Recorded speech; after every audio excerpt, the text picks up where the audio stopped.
Bismillahirrahmanirrahim. Assalamualaikum warahmatullahi wabarakatuh and good morning to all, especially our beloved lecturer, Madam Nazhatulshima Nolan. I am Nur Izzati Izan binti Roslan as your moderator today. First, I would like to thank you for allocating your time on this forum discussion held by Islamic banking student from UiTM Segamat Johor. Our topic today is whether the COVID-19 cases increase because of the government or its citizens. We will investigate this issue by listening to the government and Malaysian community's perspective. Before the forum begins, I'm glad to introduce our panelists, which have the expertise for our topic. Let me introduce Professor SHUKOR as a Health Advisor for Pharmacy, Ms. Aisyah, Principal of SMK Tawau, Mr. ALIF, a YouTuber, Ms. AQEELA, Production Manager of Nestle, Mr. ADIB, an Inspector of Police Department, and Ms. Aiena, Deputy Minister of Defence. Moving on, I want to ask Professor SHUKOR, what do you think about the COVID-19 pandemic and can you explain about our forum topic today? Thank you to moderator for giving me an opportunity to give a speech in this forum. COVID-19 is the disease caused by a new coronavirus called SARS-CoV-2. According to World Health Organization (WHO), the first learned of this new virus on 31st December 2019. Following a report of a cluster of cases of viral pneumonia in Wuhan, People's Republic of China. The virus spread globally and has entered Malaysia in 2020 and has infected majority of Malaysians. Based on the articles I have read, the author RAHMAN, Malaysia correspondent, he said Malaysia recorded 17,045 new COVID-19 cases on Sunday, 25th July. Setting a new record for the third consecutive day as the country surpassed 1 million cumulative cases since the pandemic started. In the article also said, after recording more than 15,000 cases in each of the previous 2 days, Malaysia now has 1.013 million COVID-19 cases. From the beginning of the pandemic, the virus became more dangerous with an existence of new variant called Delta variant that was identified in India. According to RAHMAN, the State's Housing and Health Committee Chairman Izani Hussein said that he expects that the Delta variant infection is already present in the Malaysia community and that was very worrying. As the case has increased, Malaysia sees exponential rise in both in that COVID-19 cases. Based on the articles I have read, the author Taranya Arumugam, she said Malaysia is seeing an exponential rise in both in that BID cases due to COVID-19 complications. Health Director General Tan Sri Hisham Anullah advised people to be more vigilant in monitoring our health, especially when they have tested COVID-19 positive and are undergoing home quarantine or self-isolation. As of July 2, the death record shows a total 5,337 deaths since the COVID-19 pandemic hit our country. As what happened in Malaysia now, we have a hot topic to discuss in this forum, which is whether the COVID-19 cases increase because of the government or its citizen. As we know, in Malaysia, we almost ended our tragic pandemic in 2020. But suddenly, COVID-19 positive cases in Malaysia increased drastically until the COVID-19 positive cases result reached 5 figures daily.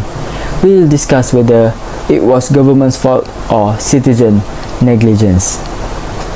Thank you for the explanation, Professor SHUKOR. COVID-19 is a very scary disease and our topic today is to discuss about the cause of the pandemic to keep spreading in our country. My question to Ms. Aisyah, do you think the increase in COVID-19 cases happened due to the government or the citizen? Thank you to the moderator and Assalamualaikum to all the participants and the audience. The first COVID-19 patient in Malaysia was discovered on January 23, 2020. Due to the rising case rate, Malaysia's Prime Minister has issued a movement control order that will apply on March 18, 2020. This approach has resulted in a significant drop in the daily case rate. Due to the various decisions taken by the government, this success was not achieved. My argument is about the outbreak of the second wave of the COVID-19 pandemic, which has led the daily number of Malaysian cases to rise, is being attributed to the 2020 Sabah state election. This was also acknowledged by Malaysia Prime Minister Tan Sri Tun Muhyiddin Yassin in November 2020.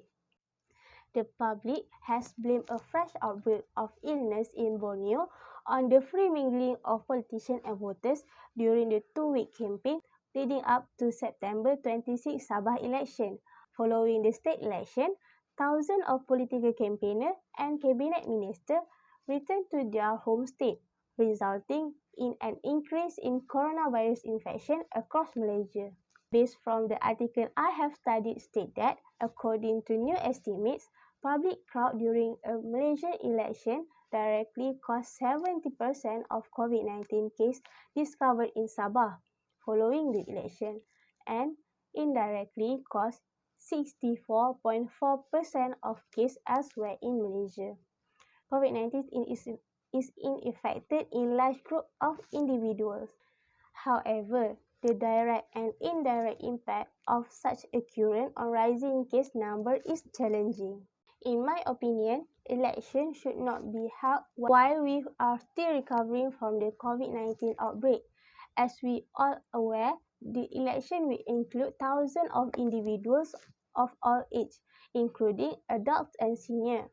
We are also aware of elderly people aged 60 and up who have chronic illness like diabetes, heart disease, and high blood pressure. This election should be postponed until our nation has regained stability and is free of the pandemic.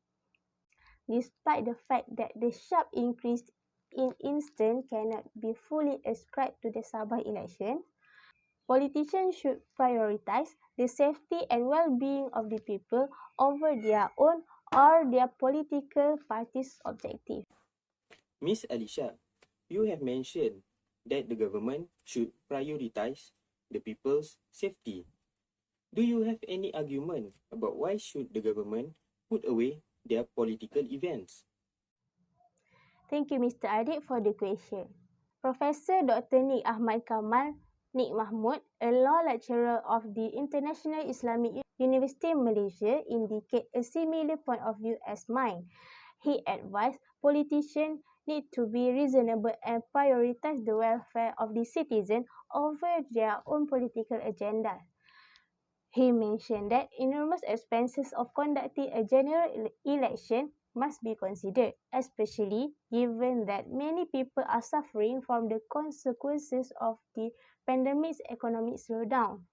There are a few lessons to be learned from the election in Sabah, where there were reports of COVID-19 infection among individuals participating in the campaign.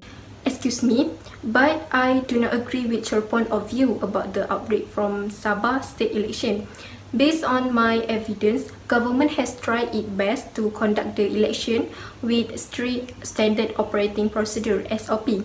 Referring on article I've read before from Bernama News, even before this election was held, Election Commission EC Deputy Chairman Dr. Azmi Shahrum has made improvement to the SOP.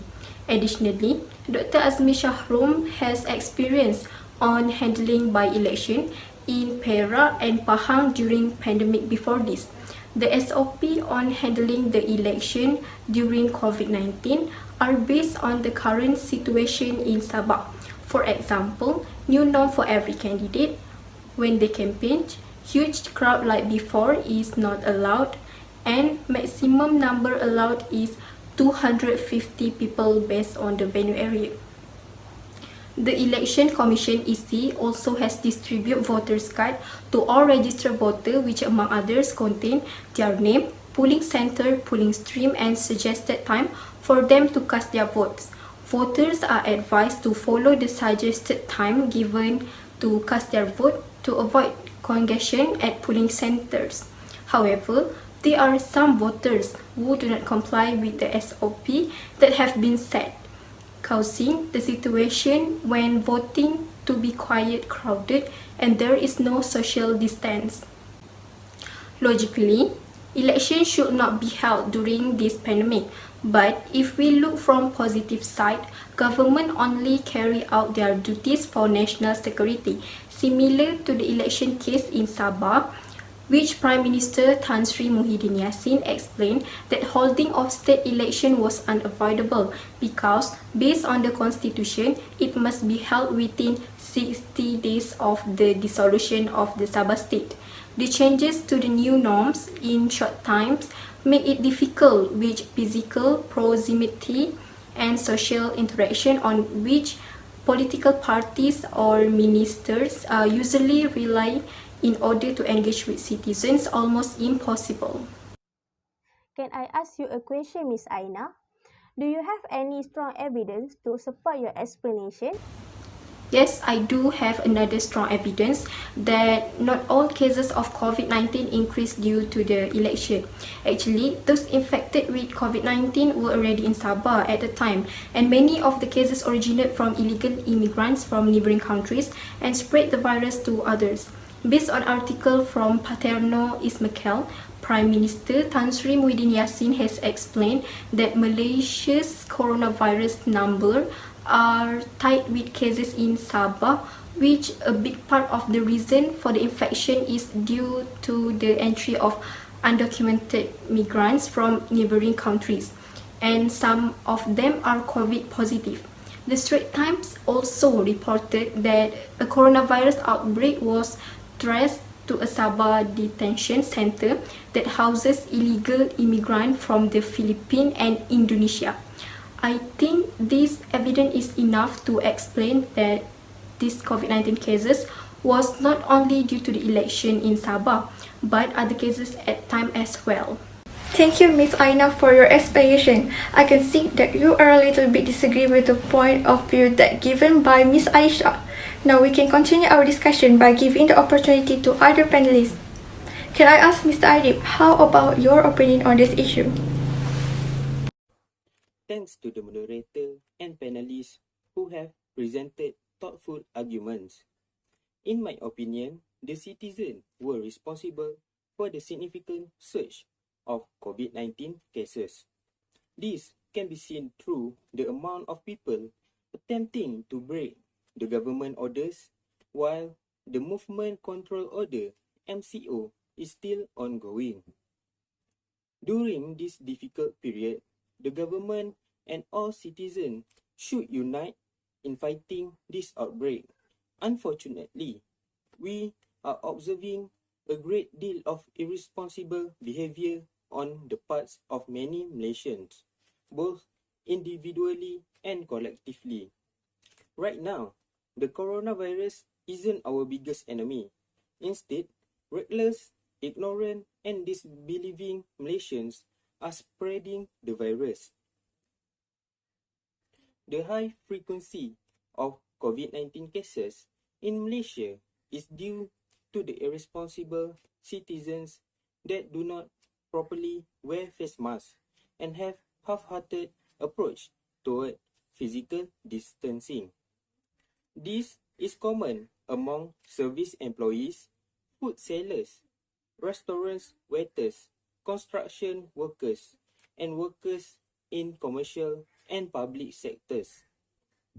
According to the Malaysian Medical Association President Subramaniam Muniandi, he said that authorities should consider hiring undercover or plainclothes enforcement employees to monitor outlets and offices, and there should be an increased presence of enforcement personnel. Professor Moy Fong Min of University Malaya's Department of Social and Preventative Medicine noted that in the first 3 weeks of this January this year, more summonses were issued for not wearing face masks than in the first 3 weeks of December last year. My viewpoint on this topic is that some Malaysian citizens still have irresponsible behavior by being ignorant even though the COVID-19 cases is increasing. Based on the article that I have studied, the author Amar Singh shared the same opinion as mine. He mentioned that there are some selfish Malaysians that are planning to travel to their parents' house, even though there is a high possibility that it will enhance the spread of the virus to the older people in the village that have a higher risk of dying than the younger one. Other than that, he also said that there are many Malaysians involved in panic buying at supermarkets or other shops, which is one of the high-risk activities that will increase the chance of getting the virus. After all, panic buying brings many people together in a small area, defeating the purpose of social distancing. There are also some people that meeting in a small social gatherings or group outings for any activities. It is possible that meeting in a small or intimate groups is riskier than meeting in a large group. In my opinion, the Malaysian citizens should be more responsible on controlling and avoiding the COVID-19 virus from increasing. The citizens have to cooperate and do not do the things that will cause the spread of COVID-19 pandemic. Thank you. Excuse me, but in my opinion, the evidence that you have shown is weak because the government does not make a better planning, as we can see that the number of COVID-19 cases are still increasing, even though the government had announced the total lockdown on 1st June 2021. Based on the article that I have read, the Ministry of International Trade and Industry, which is MITI, revealed that there are 95,142 companies with an estimated 1.2 million workers that obtained the approval to operate during lockdown. It was quite a big number of the companies that get an approval from MITI. MITI also gave their approval for non-essential manufacturing sectors that producing items like shoes, book, or any other items which it is unnecessary for them to continue their production. There also an article that mentioned about the Malaysian Trades Union Congress, which is MTUC, that has questioned about the approvals issued by MITI, said that it will be pointless to impose a lockdown in order to curb the COVID-19 spread. The Secretary General of MTUC, Kamarul Bahari Manso, said that the MITI should provide an explanation about the conditions to allow manufacturers to operate. He also said that employees in Malaysia have been prepared to face the full lockdown with the hope that the sacrifices made by the frontliners would not go to waste. The employees have been forced to go to work because their workplace is still operating and many of them are diagnosed with COVID-19. He urged MITI to allow workers' union personnel to extend their cooperation in resolving the issue, in accordance with the decision that have been made by MITI to allow industry workers to continue working during this time. It is the MITI responsibility to make sure that they are not allowing the non-essential manufacturers to open their factory. As we can see, that it was about 60% cases of the COVID-19 clusters at working place, which the most of it was coming from the manufacturing sectors. I think in my opinion, if MITI did not allow the manufacturing sectors to continue operate, maybe the COVID-19 cases will slowly decrease. It is a big issue that make the citizens getting mad of it and saying that it is the government's fault as the cases is continually increasing day by day. I think that's all from me. Thank you for your argument, Ms. AQEELA. It seems that you think that the government's decision not to close some unnecessary sectors has led to more COVID-19 cases. Next, I would like to give Mr. ALIF the opportunity to talk about this topic. Thank you, Ms. Izian, for becoming our moderator today for this forum. I strongly agree with the point and evidence that have been given by Ms. ALESYA and Ms. AQEELA. From my point of view, our government played an important role for our country to fight COVID-19 disease, but somehow they failed to do so. One of the most important aspects that our government need to focus on is vaccination program. The COVID-19 Immunization Task Force, CITF, was formed in January. Its sole purpose to develop a working strategy and policy to administer all available COVID-19 vaccines to Malaysians in the hope of achieving herd immunity. The resulting program was NIP that began rolling out the vaccine in phase starting in February with a goal to vaccinate a large majority of adult Malaysians by 2022. Since its formation, the CITF and its coordinating minister, Khairy Jamaluddin, have been dogged by controversy after controversy, starting with the lack of transparency over the acquisition cost of the vaccines. This task force has been constantly criticized and under fire for a litany of issues surrounding NIP, including the slow rollout of vaccines. Based on the article that I have studied by Bu Sulin, she mentions that only 8% of Malaysia's total population, 2.6 million people, had received at least one dose of the COVID-19 vaccine as of June 8.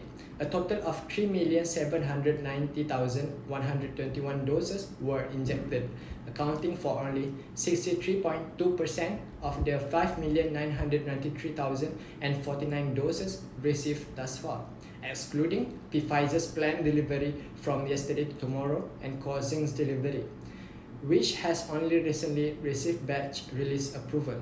Khairy Jamaluddin also said that Malaysia is also expecting delays with its first delivery of the directly purchased AstraZeneca Oxford vaccine that is manufactured in Thailand amid reported production problems at Siam Bioscience.